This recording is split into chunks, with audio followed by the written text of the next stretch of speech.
আসসালামু আলাইকুম। এই ৫৪ বছর দেশ স্বাধীনের পর থেকে বাংলাদেশের আলেম ওলামারা কিছু যেমন আমাদের আল্লামা দেলোয়ার হোসেন সাঈদী সহ কিছু আলেম জ্বালাময় কিছু ওয়াজ মাহফিল করেছে। কিন্তু বাংলাদেশেও ইসলাম প্রতিষ্ঠার লক্ষ্যে ইসলাম প্রতিষ্ঠা যে হোক এই ব্যাপারে এই সংগঠিত কোনো ব্যবস্থা নেননি। বাংলাদেশে যত এই ৫৪ বছর অপরাধ সংগঠিত হয়েছে, এই জন্য আলেম ওলামারা একাংশ দায়ী। আমরা শুধু নাস্তিক, মোরতাদ, মোনাফিক, সেকুলারদের দায় দিলে হবে না, তারা তো ১ নম্বর কাতারে আছে, কিন্তু আমাদের দায়ও কম না। আমরা সংগঠিত না হওয়ার কারণে, ঐক্যবদ্ধ না হওয়ার কারণে আজকে সেকুলাররা সুযোগ পেয়েছে, অন্যায়কারীরা অন্যায় করার সুযোগ পাচ্ছে।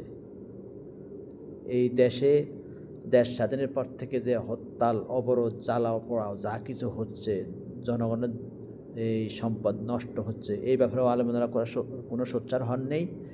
এবং ৪৭ সাল থেকে আমাদের দেশে যে সিনেমার নামে অশ্লীলতা, ভ্যাপানা, নায়কদের সিনেমা নাকি মানুষকে আমাদের অনেক সরকার বলে যে সিনেমা নাকি মানুষকে ভালো পথে আনে। আল্লাহর কোরআন হাদিস ছাড়া অন্য কোনো কিছু, আল্লাহ রসুলের আদর্শ ব্যতীত অন্য কোনো কিছু মানুষকে ভালো পথে আনবে না।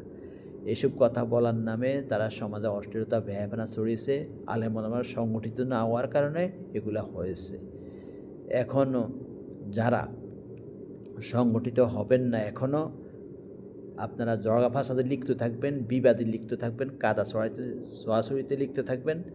ফ্যাসিবাদরা আপনার যারা দুর্নীতিবাজ, অপরাধ যারা করে, যারা অপরাধ করে তারা সুযোগ পাবে। আগে পাড়ায় মহল্লায় কিছু আলেমরা যেখানে অন্যায় হতো সেখানে তারা ঝাঁপিয়ে পড়তো, যেখানে অন্যায় হতো সেখানে ঝাঁপিয়ে পড়তো। কিন্তু দেশ স্বাধীনের পর থেকে সেটা আর হয়নি। পাকিস্তানে আমলে কিছু হয়েছে এবং পদ্মা ফসিলাও ছিল। রিস্কা মানুষের চাদর পেঁচিয়ে বাপের বাড়ি, স্বামীর বাড়ি যাইতো, এখন সেটা আর নেই। রাষ্ট্রীয় পর্যায়ে ইসলাম না হওয়ার ক্ষেত্রে একাংশ আলেমরাও দায়ী। আপনারা কি মনে করেন ভাই বোনেরা? আলেমরাও দায়ী।